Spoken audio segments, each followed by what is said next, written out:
राहुल और प्रिया की अनदेखी मोहब्बत।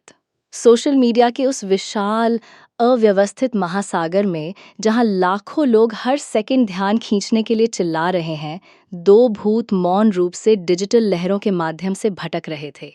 वे पारंपरिक अर्थों में भूत नहीं थे, कोई पारदर्शी आकृतियां जो दीवारों के माध्यम से तैर रही हों, लेकिन कुछ अधिक आधुनिक, अधिक रहस्यमय। वे लोग थे जो वायरल पोस्टों के कमेंट सेक्शन में अस्तित्व रखते थे।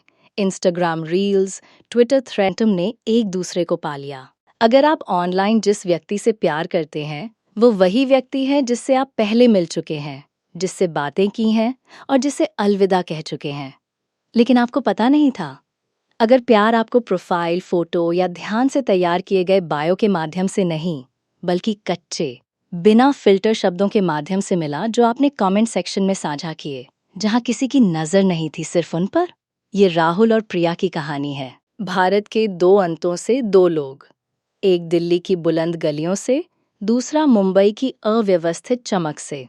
एक कैब चलाकर जीविकोपार्जन करता था, राजधानी की संकरी गलियों और एक्सप्रेसवे को अभ्यास के साथ नेविगेट करता था।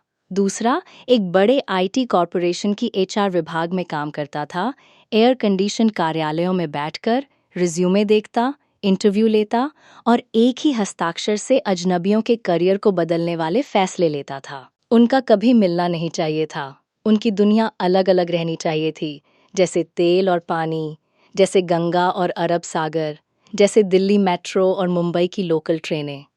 लेकिन भाग्य ने एक अविश्वसनीय शेफ ने फैसला किया था कि उनके जीवन को ऐसे तरीके से मिलाना है जो किसी ने कल्पना भी नहीं की थी।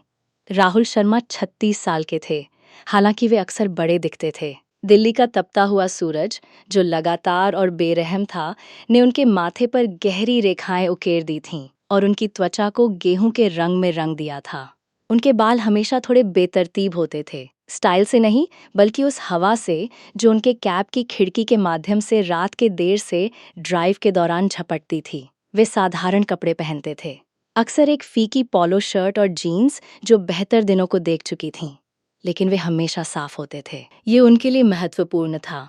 वे दक्षिण दिल्ली के एक छोटे से घर में बड़े हुए, उस इलाके में जहां पड़ोसी एक दूसरे को नाम से जानते थे और चाय बेचने वाला स्ट्रीट वेंडर हर किसी का ऑर्डर दिल से जानता था। उनके पिता एक स्कूल टीचर थे जो राहुल 14 साल के थे जब गुजर गए। उनकी माएँ अमीर घरों में घरेलू नौकरानी के रूप में काम करती थीं, फर्श साफ करती और बर्तन धोती थीं ताकि टेबल पर खाना आए और सिर के ऊपर छत बनी रहे। बेटा, वे उन्हें अक्सर कहती थीं, शिक्षा एकमात्र चीज है जो कोई आपसे चुरा नहीं सकता। राहुल ने कड़ी मेहनत से पढ़ाई की थी। उन्होंने कॉमर्स में ग्रेजुएशन पूरा किया था, चार्टर्ड अकाउंटेंट बनने का सपना देखा था और सीए परीक्षाओं के लिए कोचिंग क्लास में नामांकन भी किया था। लेकिन जीवन, जैसा कि अक्सर होता है, के पास अन्य योजनाएं थीं। उनकी माँ को तपेदिक हो गया, मेडिकल बिल पाइल हो गए और राहुल को फुल टाइम काम करने के लिए अपनी कोचिंग छोड़नी पड़ी। उन्होंने डिलीवरी बॉय के रूप में शुरुआत की, फिर एक राइड शेयरिंग ऐप के लिए ड्राइव किया और आखिरकार अपना खुद का कैब खरीदा। एक सेकंड हैंड मारुति अर्टिगा, जिसे उन्होंने अपनी दुनिया की किसी भी चीज से ज्यादा प्यार किया। कैब सिर्फ एक वाहन नहीं था, यह उसका कार्यालय था, उसका पवित्र स्थान, उसका साक्षी।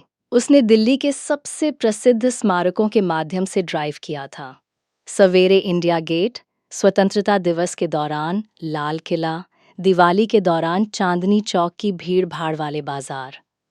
और उसने हजारों यात्रियों से हजारों कहानियां सुनी थीं। बुजुर्ग अपने युवावस्था के बारे में बात करते थे, युवा जोड़े अपनी पहली डेट पर होते थे, विदेशी पर्यटक ट्रैफिक से कंफ्यूज होते थे, कॉर्पोरेट कर्मचारी 12 घंटे के दिन के बाद थके हुए होते थे। हर कोई उसे कुछ कहता था, हर कोई उसे भरोसा करता था, विरोधाभासी रूप से, क्योंकि वह अदृश्य था। लोगों को लगता है कि कैब ड्राइवर सिर्फ ड्राइवर होते हैं, राहुल ने एक बार अपने दोस्त को बताया। लेकिन हम दुनिया के सबसे सुरक्षित सुनने वाले हैं।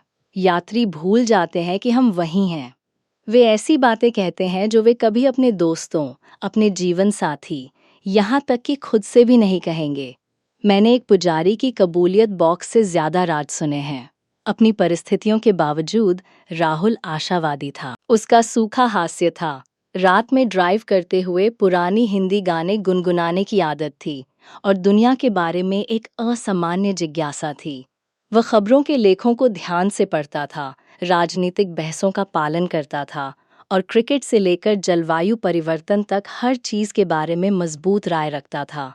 यही कारण था कि वो सोशल मीडिया पर समय बिताता था, पोस्ट करने के लिए नहीं, दिखावा करने के लिए नहीं, बल्कि ये समझने के लिए कि आसपास क्या हो रहा है। उसने कभी अपनी तस्वीरें पोस्ट नहीं की, कभी अपनी लोकेशन साझा नहीं की, कभी ऑनलाइन अपनी व्यक्तिगत जिंदगी के बारे में बात नहीं की। उनकी माँ ने उन्हें जल्दी सावधानी सिखाई थी। दुनिया अच्छे लोगों से भरी है बेटा, लेकिन बुरे लोग भी हैं। अजनबियों को उससे ज्यादा कुछ न दें जो उन्हें जरूरत है। तो राहुल एक डिजिटल भूत बन गया।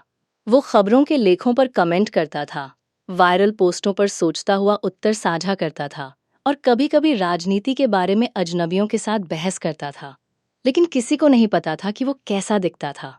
किसी को नहीं पता था उसका पेशा क्या है। किसी को नहीं पता था कि अर्थव्यवस्था के बारे में इतने सूझबूझ भरे कमेंट लिखने वाला वो लड़का वास्तव में एक कैब ड्राइवर था, जो हर सिंगल दिन यात्रियों को एयरपोर्ट, रेलवे स्टेशन और 5 स्टार होटलों पर छोड़ता था। प्रिया मेहता 19 साल की थीं, तेज, महत्वाकांक्षी और टेक्नोवा सॉल्यूशंस की सबसे सम्मानित एचआर पेशेवरों में से एक थीं, जो भारत की सबसे बड़ी आईटी कंपनियों में से एक है, जिसका मुख्यालय मुंबई के बीकेसी बिजनेस डिस्ट्रिक्ट में है। उनके पास टॉप बिजनेस स्कूल से ह्यूमन रिसोर्सेज की डिग्री थी और उनका करियर 7 वर्षों में एचआर कोऑर्डिनेटर से सीनियर एचआर मैनेजर तक एक स्थिर चढ़ाई रही थी। वह अपनी निष्पक्षता, लोगों को पढ़ने की क्षमता और चरित्र के बारे में उनकी अविश्वसनीय अंतर्दृष्टि के लिए जानी जाती थी। सहयोगी अक्सर कहते थे कि वे किसी को झूठ बोलते हुए केवल उन्हें देखकर बता सकती हैं। इंटरव्यू देने वाले उनके कार्यालय से या तो पूरी तरह समझा हुआ या पूरी तरह उजागर महसूस करते थे। यह इस पर निर्भर करता था कि वे कितने ईमानदार थे। प्रिया सुंदर थीं, हालांकि उन्होंने कभी इसे स्वीकार नहीं किया। उनके लंबे काले बाल थे, जो वे आमतौर पर काम पर साफ बूंद में बांधती थीं, गहरे भूरे आंखें जो कुछ भी याद नहीं छोड़ती थीं, और एक मुस्कान जो गर्मजोशी भरी थी लेकिन नियंत्रित थी। वे प्रोफेशनल कपड़े पहनती थीं, सॉलिड रंग की कुर्ते, अच्छी तरह से फिट पैंट, न्यूनतम गहने। उन्हें प्रभावशाली दिखने की कोशिश करने की जरूरत नहीं थी। उनकी उपस्थिति पर्याप्त थी। लेकिन प्रिया के पास एक राज था जो उनके काम पर किसी को नहीं पता था। उनकी सफलता, उनकी सैलरी, उनके वर्सोवा के आलीशान अपार्टमेंट और उनकी महंगी वार्डरोब के बावजूद वे गहराई से निजी थीं। वे उसी कारण से सोशल मीडिया से बचती थीं जैसे राहुल। सुरक्षा। प्रिया मुंबई के एक मध्यम वर्गीय परिवार में बड़ी हुई थीं। उनके पिता एक टेक्सटाइल कंपनी में अकाउंटेंट थे और उनकी माँ स्कूल की प्रिंसिपल थीं। वे हमेशा अपनी प्रतिष्ठा के बारे में सावधान रहते थे। ऑनलाइन क्या साझा करते थे, किसे भरोसा करते थे। जब प्रिया को 18 साल की उम्र में अपना पहला स्मार्टफोन मिला तो उनकी माँ ने उन्हें द टॉक के लिए बैठाया था। बेटा, उनकी माँ ने कहा था, इंटरनेट एक भीड़-भाड़ वाली सड़क की तरह है। आप इसमें से चल सकते हैं, दुकानों को देख सकते हैं, बातचीत सुन सकते हैं, लेकिन आपको हर किसी को अपना चेहरा नहीं दिखाना पड़ता। अजनबियों को ये न बताएं कि आप कहाँ रहते हैं, आप कैसा दिखते हैं या आप क्या करते हैं। ये आपकी असली जिंदगी है।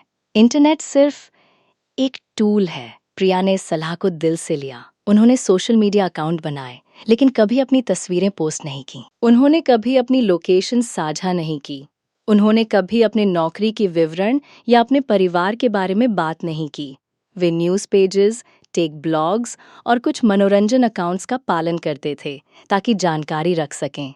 लेकिन वे एक भूत थीं, जैसे राहुल। वे वर्कप्लेस संस्कृति के बारे में लेखों पर कमेंट करती थीं, मानसिक स्वास्थ्य के बारे में लेखों पर सोचता हुआ मत साझा करती थीं और कभी-कभी फेमिनिज्म और कॉर्पोरेट एथिक के बारे में अजनबियों के साथ बहस करती थीं। लेकिन किसी को नहीं पता था कि वे कैसी दिखती थीं। किसी को नहीं पता था कि वे टेक्नोवा में काम करती थीं। किसी को नहीं पता था कि एचआर नीतियों के बारे में इतने परसेप्टिव कमेंट लिखने वाली महिला वास्तव में वही महिला थी जिसने पिछले महीने 3 लोगों को निकाला था और 20 नए लोगों को नियुक्त किया था। प्रिया की जिंदगी संरचित, नियंत्रित और थोड़ी अकेली थी। उनके पास कॉलेज से कुछ करीब दोस्त थे, लेकिन उनके अधिकांश सहयोगी बस वही थे, सहयोगी। वे कभी-कभी डेट करती थीं, लेकिन कुछ गंभीर नहीं। वे पुरुष जो वे मिलते थे या तो उनकी सफलता से ज्यादा डरे हुए थे या उनकी महत्वाकांक्षा के बारे में ज्यादा अनिश्चित थे। वे किसी ऐसे व्यक्ति को चाहती थीं जो उन्हें समझ सके, उन्हें चुनौती दे सके और उन्हें बदलने की कोशिश किए बिना उन्हें प्यार कर सके। उन्हें अभी तक नहीं पता था, लेकिन वो कोई पहले से ही वहां था। दिल्ली में कैब चला रहा था, वही खबरों के लेखों पर कमेंट कर रहा था जिन्हें वो पढ़ती थी। उनके रास्तों के मिलने का इंतजार कर रहा था। ये मार्च की एक मंगलवार की शाम को शुरू हुआ। राहुल अपने कैब में बैठे थे, डॉट कनॉट प्लेस के पास खड़े होकर अगली राइड रिक्वेस्ट का इंतजार कर रहे थे। उन्होंने बस एक यात्री को छोड़ा था जो दिल्ली से मुंबई एक बिजनेस ट्रिप के लिए जा रही थी। महिला विनम्र थी, उसने उसका धन्यवाद किया था और उसे जादू टिप दी थी। उसने टेक्नोवा सॉल्यूशंस के बारे में कुछ कहा था और राहुल ने इसे अपने मन में बिना ज्यादा सोचे समझे फाइल कर दिया था। इंतजार करते हुए उसने इंस्टाग्राम खोला और अपने फीड को स्क्रॉल किया। एक खबर का लेख वायरल हो गया था। क्या कॉर्पोरेट इंडिया अपने कर्मचारियों की सुन रही है? मानसिक स्वास्थ्य का संकट जो कोई नहीं बात करता। राहुल ने लेख को ध्यान से पढ़ा। उसके पास इस विषय के बारे में मजबूत राय थी। उसने इतने सारे यात्री देखे थे, कॉर्पोरेट कर्मचारी, आईटी पेशेवर, सेल्स पर्सन, जो थके हुए, तनावग्रस्त और चुपके से सफरिंग थे। उसने कमेंट टाइप करना शुरू किया। मेरे कैब में सैकड़ों कॉर्पोरेट कर्मचारियों से बात करने के बाद मैं आपको बता सकता हूँ कि तनाव वास्तविक है। वे अपने परिवारों के साथ इसके बारे में बात नहीं करते क्योंकि वे कमजोर दिखने से डरते हैं। वे अपने बॉस के साथ इसके बारे में बात नहीं करते क्योंकि वे नौकरी खोने से डरते हैं। कंपनियां फैंसी ऑफिस और फ्री स्नैक्स में निवेश करती हैं, लेकिन वे इंसानों में निवेश करना भूल जाती हैं। मानसिक स्वास्थ्य कोई पेरक नहीं है, यह एक अधिकार है। उसने भेजा और ऐप बंद किया।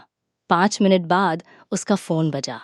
किसी ने उसके कमेंट का जवाब दिया था, ये बिल्कुल वही है जो हम अंदर से बदलने की कोशिश कर रहे हैं। एक एचआर प्रोफेशनल के रूप में मैं हर दिन नीति और हकीकत के बीच के अंतर को देखती हूँ। कंपनियां कहती हैं कि वे परवाह करते हैं, लेकिन फिर वे लोगों को मानसिक छुट्टी लेने के लिए दंडित करते हैं। ये एक विरोधाभास है जो मेरा दिल तोड़ता है। ये कहने के लिए धन्यवाद। राहुल रुका। किसी ने उसके कमेंट को ध्यान से पढ़ा था और कुछ ऐसा जवाब दिया था जो गूंजा था। उसने यूजर नेम पर क्लिक किया, @priya_writes। उसने उसकी प्रोफाइल देखी। कोई तस्वीरें नहीं, कोई व्यक्तिगत जानकारी नहीं, बस एक बायो जो कहता था, देख रहे हैं, सोच रहे हैं, कभी कभी लिख रहे हैं। उसने उसकी अन्य कमेंट्स पर क्लिक किया। उसने दर्जनों लेखों का जवाब दिया था, हमेशा सोचता हुआ, हमेशा सूझबूझ भरा। उसने वर्क प्लेस, संस्कृति, लिंग समानता, आधुनिक जीवन के दबाव के बारे में लिखा था। वह बुद्धिमान, सहानुभूतिशील और जुनूनी थी। राहुल को अपने छाती में एक अजीब फ्लटर महसूस हुआ। उसे नहीं पता था क्यों। वो एक प्रोफाइल फोटो से आकर्षित नहीं था क्योंकि कोई नहीं था। वो किसी जॉब टाइटल से प्रभावित नहीं था क्योंकि उसे नहीं पता था उसका क्या है।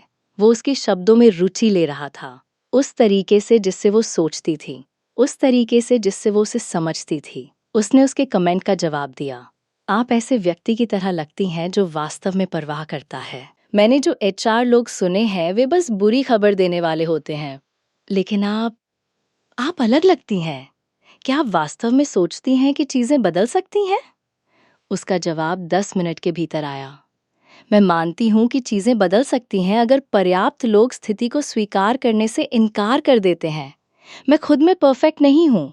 मुझे कभी कभी कंपनी नीतियों का पालन करना पड़ता है जिनसे मैं सहमत नहीं हूं। लेकिन मैं उस व्यक्ति को सुनने, वकालत करने और ये याद रखने की कोशिश करती हूँ कि हर कर्मचारी आईडी के पीछे एक इंसान होता है।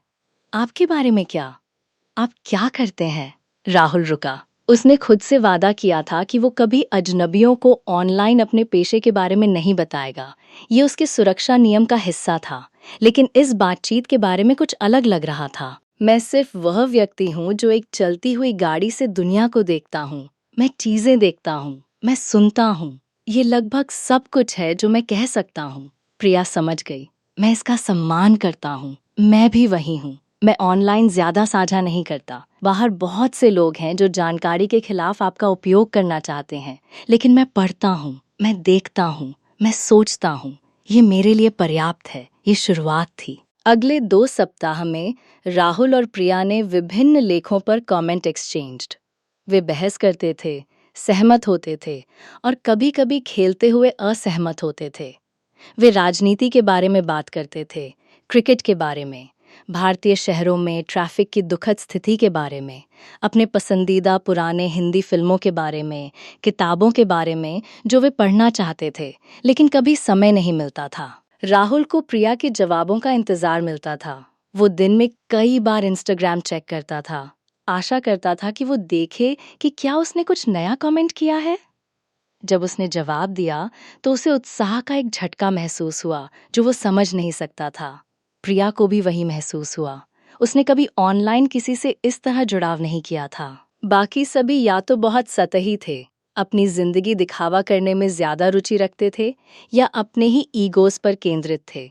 राहुल अलग था। वो जिज्ञासु, विनम्र और वास्तव में उसकी बात सुनने में रुचि ले रहा था। एक शाम वर्कप्लेस भेदभाव के बारे में एक लेख पर विशेष रूप से गहरी बातचीत के बाद प्रिया ने उसे डायरेक्ट मैसेज भेजा।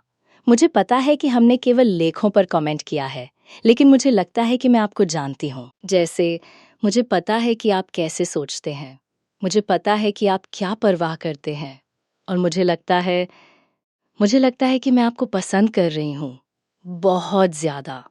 राहुल का दिल धड़का। उसने कभी ऐसा मैसेज नहीं प्राप्त किया था। उसने कभी किसी से ऐसा महसूस नहीं किया था जिससे उसने कभी चेहरे से चेहरा मिलाया था।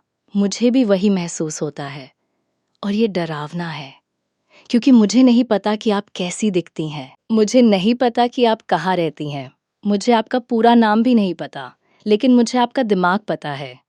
और ये है जो मैंने पहले कभी नहीं पाया है। उन्होंने उस रात घंटों बात की।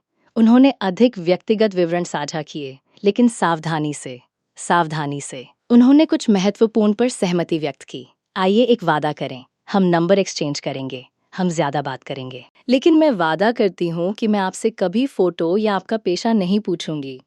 और आप भी मेरे साथ वही वादा करें। हम एक दूसरे को उनके लिए प्यार करते हैं जो वे हैं, न कि जो वे करते हैं या जो वे दिखते हैं। डील? डील। कोई फोटो नहीं, कोई पेशा प्रश्न नहीं, बस हम। उन्होंने नंबर एक्सचेंज किए। प्रिया का नंबर मुंबई से था, राहुल का दिल्ली से था। वे लगातार टेक्सटिंग शुरू कर दी। सुबह के संदेश, रात के संदेश, दिन के दौरान यादृच्छिक विचार, भोजन की तस्वीरें लेकिन कभी सेल्फी नहीं, दिलचस्प लेखों के लिंक, बेवकूफ हास्य पर हंसने की वॉइस नोट्स। राहुल दिन के दौरान अपने कैब चलाता था और ब्रेक के दौरान और अपने शिफ्ट के अंत में रात में प्रिया को टेक्स्ट करता था। प्रिया अपने कार्यालय में लंबे घंटे काम करती थीं और राहुल को लंच ब्रेक के दौरान और घर की यात्रा के दौरान टेक्स्ट करती थी। वे प्यार में पड़ गए। वो प्यार नहीं जो शारीरिक आकर्षण या साझा उपस्थितियों पर बना हो, वो प्यार जो समझ पर बना हो, उस तरीके से जिससे राहुल ने प्रिया को देखने का अनुभव कराया, उस तरीके से जिससे प्रिया ने राहुल को योग्य महसूस कराया। लेकिन उनके दिमाग के पीछे हमेशा वो छाया थी, उनका बनाया हुआ वादा, वो राज जो वे रख रहे थे। कमेंट सेक्शन में पहली बार मिलने के 3 महीने बाद प्रिया को एक कार्य असाइनमेंट मिला। टेक्नोवा सॉल्यूशंस को दिल्ली में एक ग्राहक था और उन्हें एचआर टीम से किसी को साइट ऑन इंटरव्यू करने और कंपनी की वर्कप्लेस संस्कृति का आकलन करने की आवश्यकता थी। प्रिया को यात्रा के लिए चुना गया। आपको दिल्ली पसंद आएगी, उनके सहयोगी ने उन्हें बताया। खाना अद्भुत है, इतिहास अद्भुत है और लोग गर्मजोशी भरे हैं। बस ट्रैफिक का ध्यान रखें। प्रिया ने अपने बैग पैक किए। वे कभी दिल्ली नहीं गई थीं। वे मुंबई में बड़ी हुई थीं, मुंबई में काम किया था और बार बार शहर से बाहर यात्रा नहीं करती थीं जब तक कि ये काम के लिए नहीं था। ये यात्रा अलग थी। ये यात्रा एक साहसिक कार्य महसूस हुई। प्रस्थान के दिन उन्होंने वर्सोवा में अपने अपार्टमेंट से मुंबई एयरपोर्ट तक एक कैब बुक की। उन्होंने दिल्ली में अपनी 3 दिन की बिजनेस ट्रिप के लिए एक यात्रा ऐप के माध्यम से एक निजी कैब किराए पर लिया। ये नहीं जानते थे कि वो कैब कंपनी वही थी जिसके लिए राहुल काम करता था। राहुल, इसके विपरीत, अपनी कैब कंपनी से एक विशेष असाइनमेंट प्राप्त किया था। मुंबई से एक कॉर्पोरेट ग्राहक को उसे दिल्ली में 3 दिन के पैकेज के लिए नियुक्त किया गया था। उच्च भुगतान ग्राहक, उन्होंने कहा। प्रोफेशनल, महत्वपूर्ण, सावधान रहें। उसके दोस्त ने उसे बताया, कॉर्पोरेट लोग मुश्किल हो सकते हैं, वे ज्यादा बात करते हैं लेकिन कुछ साझा नहीं करते, बहुत आरामदायक न हो। राहुल ने सिर हिलाया। उसने अपने दोस्त को नहीं बताया कि वो पहले से ही किसी के साथ आरामदायक था, जिससे वो हर रात बात करता था, जिससे वो प्यार में पड़ रहा था, जिसे उसने कभी नहीं देखा था। जब प्रिया ने राहुल के कैब में कदम रखा तो कुछ परिचित महसूस हुआ, लेकिन वो इसे स्थान नहीं दे सकती थी। कैब साफ थी, हवा फ्रेशेस की हल्की गंध आ रही थी और रियर व्यू मिरर से एक छोटा पौधा टंगा था। ड्राइवर विनम्र था। उसने पूछा कि तापमान आरामदायक है या नहीं और इंजन स्टार्ट किया। दिल्ली में आपका स्वागत है, माय, उसने कहा। पहले कहाँ जाना है? प्रिया ने उसे अपने होटल का पता दिया। जैसे जैसे वे शहर के माध्यम से ड्राइव करते गए, वे बातचीत शुरू कर दी।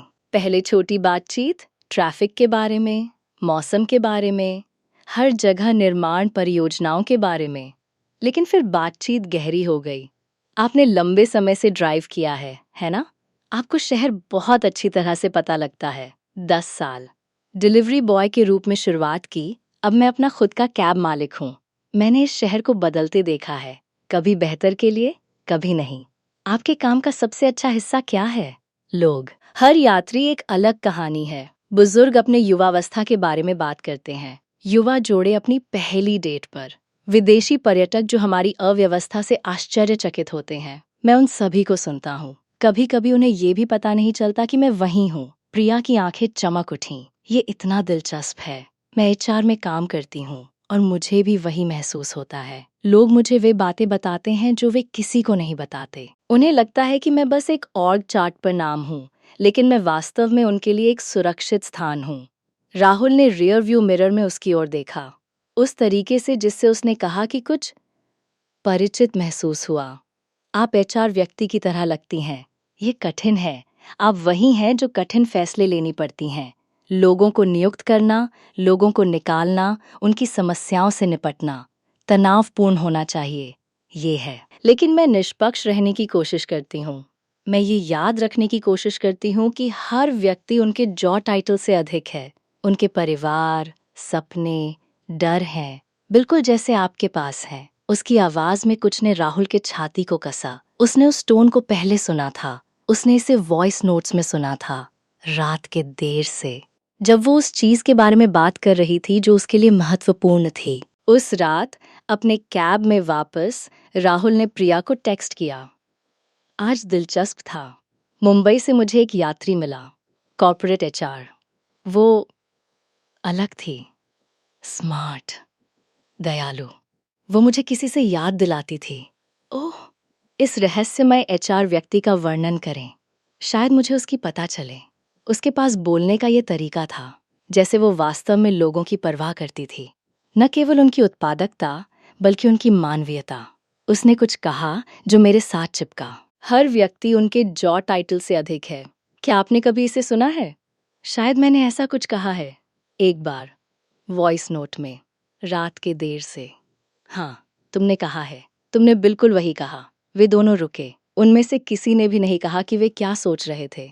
दूसरे दिन राहुल ने प्रिया को अपनी बैठकों के लिए विभिन्न स्थानों पर छोड़ा। वे ज्यादा बात करते थे, अपने पसंदीदा फिल्मों के बारे में, कैसे वे दोनों पुराने हिंदी गाने पसंद करते थे, कैसे वे दोनों सोशल मीडिया पर फोटो पोस्ट करने से बचते थे। मैं कभी फोटो पोस्ट नहीं करती। बहुत खतरनाक। बहुत से लोग हैं जो उनका खिलाफ आपका उपयोग करना चाहते हैं। वही मेरे साथ। मेरी माँ हमेशा मुझे कहती थी, दुनिया अच्छे लोगों से भरी है, लेकिन बुरे लोग भी हैं। मैं अजनबियों को उससे ज्यादा कुछ नहीं देता जो उन्हें जरूरत है। तुम्हारी माँ बुद्धिमान लगती है। वो है, उसने मुझे सभी महत्वपूर्ण चीजें सिखाईं। मेरी भी। उसने मुझे द टॉक दिया जब मुझे अपना पहला स्मार्टफोन मिला। कहा कि इंटरनेट एक भीड़-भाड़ वाली सड़क की तरह है। आप इसमें से चल सकते हैं, लेकिन आपको हर किसी को अपना चेहरा नहीं दिखाना पड़ता। राहुल के हाथों ने स्टीयरिंग व्हील को कसा। ये बिल्कुल वही है जो मेरी माँ ने मुझे बताया, लगभग शब्द से शब्द। संयोग? शायद। लेकिन उनमें से किसी ने भी इसे नहीं माना। उस रात वे पहले से ज्यादा जुनूनी तरीके से टेक्स्ट किए। मैं कंफ्यूज हूँ। मेरा ड्राइवर आज। उसने चीजें कहीं, उसने चीजें सोची। वो मुझे तुमसे याद दिलाता है, जैसे तुम, न केवल सामान, तुम। मुझे भी वही महसूस होता है। मुंबई से मेरी यात्री, उसने चीजें कहीं जो मैंने पहले सुनी हैं, वॉइस नोट्स में, रात के देर से, तुमसे। अगर नहीं, हमने वादा किया है। पेशे के बारे में नहीं पूछेंगे, फोटो के बारे में नहीं पूछेंगे। हम एक दूसरे को उनके लिए प्यार करते हैं जो वे हैं। लेकिन अगर जो वे हैं पहले से ही एक ही जगह पर है, अगर हम पहले से ही साथ हैं और हमें बस पता नहीं है, तो आइए इंतजार करें। आइए ये यात्रा खत्म करें। आइए अलविदा कहें और फिर हमें पता चल जाएगा। तीसरा दिन सबसे कठिन था। प्रिया को अपनी अंतिम बैठकें थीं और राहुल को उसे एयरपोर्ट पर छोड़ना था। वे दोनों जानते थे कि ये कुछ का अंत था, चाहे ये उनके 3 दिन के जुड़ाव का अंत था या उनके राज का अंत। वे नहीं पता था। जैसे जैसे वे इंदिरा गांधी अंतर्राष्ट्रीय एयरपोर्ट के टर्मिनल 3 की ओर ड्राइव करते गए, बातचीत आमतौर पर से हल्की थी। वे ट्रैफिक के बारे में मजाक करते थे। वे अपने संबंधित शहरों में वापस जाने पर क्या करेंगे इसके बारे में बात करते थे। वे कमरे में हाथी से बचते थे। आप एक अच्छे ड्राइवर हैं, आप जानते हैं, और आप एक अच्छे यात्री हैं। अधिकांश कॉर्पोरेट लोग तनावपूर्ण होते हैं, आप नहीं। मैं कोशिश करती हूँ न हूँ। वे एयरपोर्ट पहुंचे। राहुल ने कैब पार्क की और प्रिया ने अपने सामान को इकट्ठा किया। वे एक पल के लिए वहां खड़े रहे। सभी अनकही चीजों का वजन उनके बीच लटका हुआ था। खैर, धन्यवाद कैब ड्राइवर, राइड के लिए, बातचीत के लिए, इस यात्रा को विशेष बनाने के लिए। धन्यवाद ग्राहक, राइड के लिए, बातचीत के लिए, मेरी यात्रा को विशेष बनाने के लिए। और फिर उन्होंने कहा, उनका पालतू संवाद, वह वाक्यांश जो उन्होंने 3 महीने की टेक्सटिंग के दौरान विकसित किया था, वह वाक्यांश जो अनोखा था। खुद की देखभाल करें, भूत, तुम भी, फैंटम, जब तक हम फिर से नहीं मिलते। यह उनके अलविदा कहने का तरीका था बिना अलविदा कहे, क्योंकि वे सोशल मीडिया पर भूत थे, क्योंकि वे एक दूसरे के लिए फैंटम थे, क्योंकि उन्हें नहीं पता था कि दूसरा व्यक्ति वास्तव में कौन था। प्रिया ने अपना सामान एयरपोर्ट में घुमाया। राहुल ने उसे जाने देखा। उसने तब तक इंतजार किया जब तक वो सुरक्षा चेक पॉइंट के माध्यम से गायब नहीं हो गया। इसके बाद उसने अपने कैब को वापस मोड़ा और दिल्ली की सड़कों पर ड्राइव किया। प्रिया ने अपने फ्लाइंग पर चढ़ा, अपनी सीट पर बैठ गई और अपना फोन निकाला। उसने व्हाट्सएप खोला और राहुल को मैसेज टाइप करना शुरू किया। लेकिन तभी विमान के कप्तान ने घोषणा की कि सभी इलेक्ट्रॉनिक उपकरणों को टेक ऑफ के लिए बंद कर देना चाहिए। उसने अपने फोन को दूर रख दिया। उसने खिड़की से बाहर देखा जब विमान जमीन से उठा। उसने 3 दिनों के बारे में सोचा, बातचीत के बारे में, कैब ड्राइवर के बारे में जो राहुल जैसा महसूस होता था। और फिर अचानक ये उसे टकराया। प्रिया ने सभी डॉट्स को जोड़ दिया। कैब ड्राइवर ने यात्रियों को सुनने के बारे में कैसे बात की। उसने कैसे कहा हर व्यक्ति उनके जॉब टाइटल से अधिक है। उसने कैसे अपने माँ की सलाह का उल्लेख किया। उसने कैसे कहा इंटरनेट एक भीड़ भाड़ वाली सड़क की तरह है। वही वाक्यांश, वही टोन, वही आवाज। वो था राहुल, उसका राहुल। वो लड़का जिसके साथ वो 3 महीने से टेक्स्ट कर रही थी। वो लड़का जिससे वो प्यार में पड़ गई थी। वो कैब ड्राइवर था जिसने उसे 3 दिनों के लिए दिल्ली के आसपास चलाया था। प्रिया का दिल तेजी से धड़का।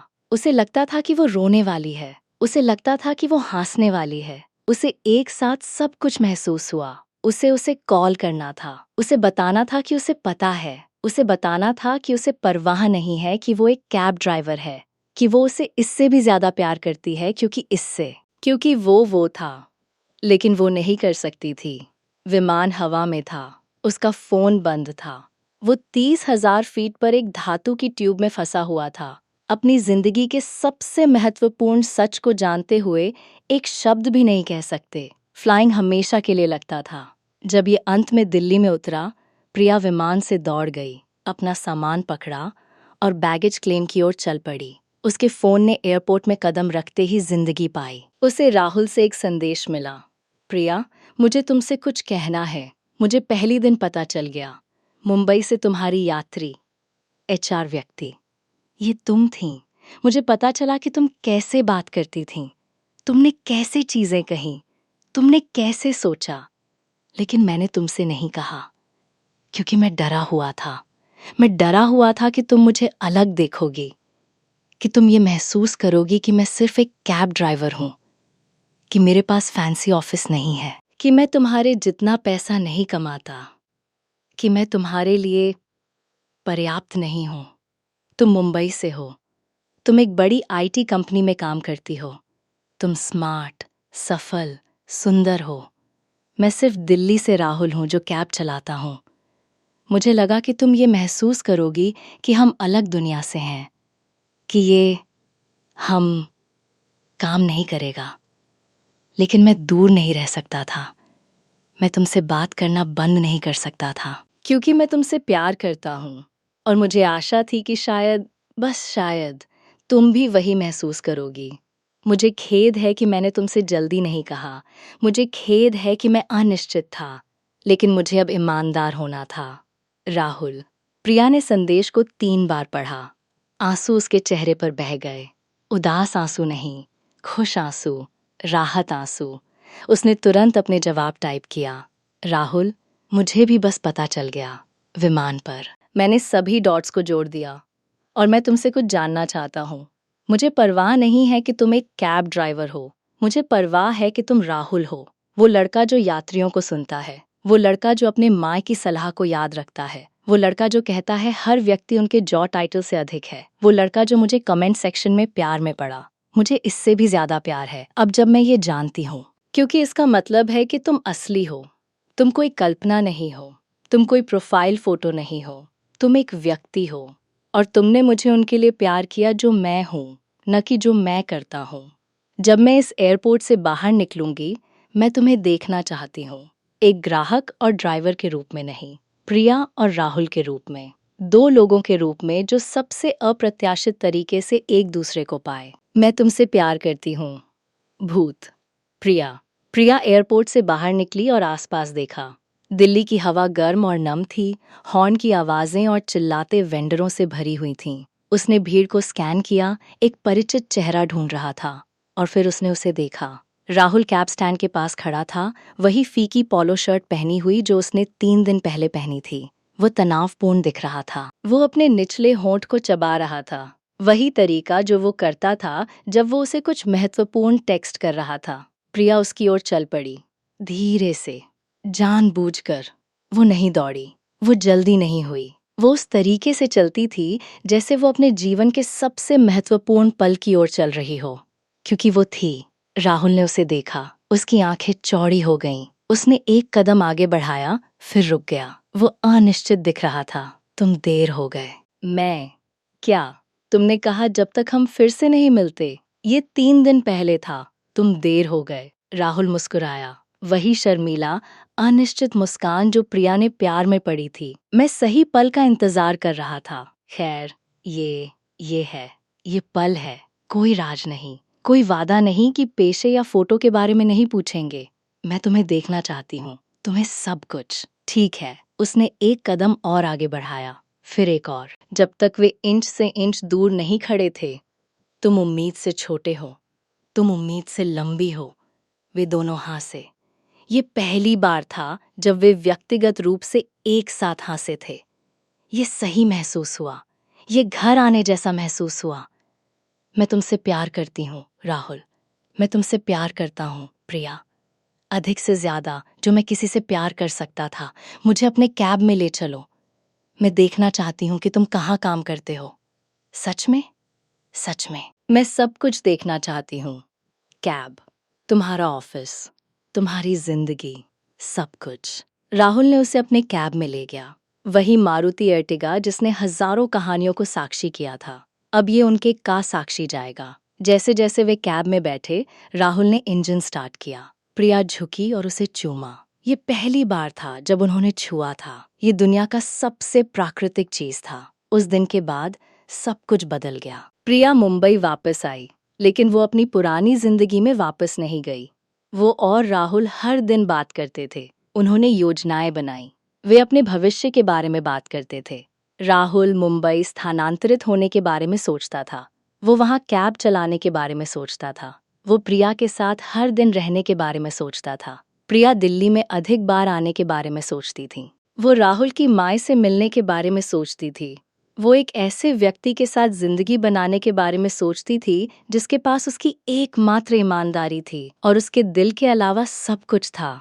लेकिन सबसे महत्वपूर्ण बात ये थी, वे अब अपने पेशे की परवाह नहीं करते थे। वे अपनी आय, उनके पृष्ठभूमि, उनके सामाजिक दर्जे के अंतर की परवाह नहीं करते थे। वे उस तरीके की परवाह करते थे जिससे वे एक दूसरे को महसूस कराते थे। उस तरीके की परवाह करते थे जिससे वे एक दूसरे को समझते थे। उस तरीके की परवाह करते थे जिससे वे एक दूसरे को प्यार करते थे।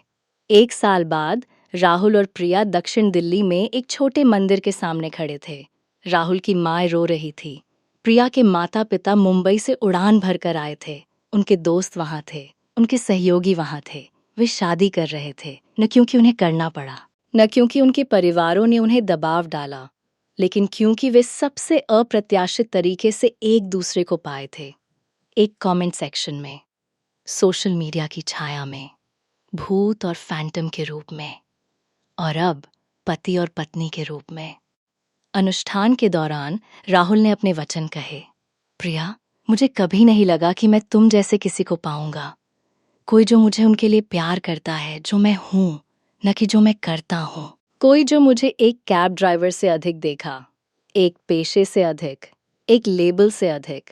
तुमने मुझे सिखाया कि प्यार दर्जे के बारे में नहीं है, ये जुड़ाव के बारे में है, ये समझ के बारे में है, ये दो लोगों के बारे में है जो अव्यवस्था में एक दूसरे को पाते हैं और रहने का चयन करते हैं। प्रिया रोते हुए अपनी बारी बोली, राहुल, मुझे कभी नहीं लगा कि मैं किसी से प्यार करूंगी जिसे मैंने कभी नहीं देखा, किसी से जो मैंने कमेंट सेक्शन में मिला, कोई जो भूत और फैंटम था मेरे लिए। लेकिन तुम असली थे, तुम हमेशा असली थे। और मैं इतनी कृतज्ञ हूं कि भाग्य ने फैसला किया कि हमें साथ लाए, न एक प्रोफाइल फोटो के माध्यम से, न एक जॉब टाइटल के माध्यम से, बल्कि हमारे शब्दों के माध्यम से, हमारे विचारों के माध्यम से, हमारे दिलों के माध्यम से। उन्होंने अंगूठियां बदली, उन्होंने मैं करता हूं कहा, उन्होंने चूमा, और दुनिया मुड़ती रही। ट्रैफिक बहता रहा, कैब चलाते रहे, सोशल मीडिया फीड स्क्रॉल करते रहे। लेकिन राहुल और प्रिया ने कुछ पाया जो उससे ज्यादा महत्वपूर्ण था। वे एक दूसरे को पाए।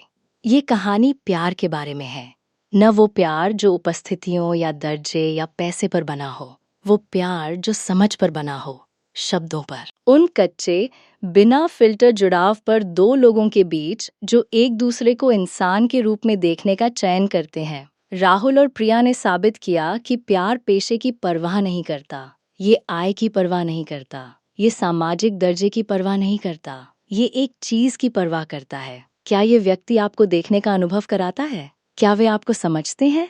क्या वे आपको उनके लिए प्यार करते हैं जो आप हैं? दुनिया में जहां हर कोई अपनी जिंदगी को सोशल मीडिया पर दिखावा करने की कोशिश कर रहा है, जहां हर कोई परफेक्ट होने की कोशिश कर रहा है, जहां हर कोई देखा जाने की कोशिश कर रहा है, राहुल और प्रिया ने छाया में एक दूसरे को पाया।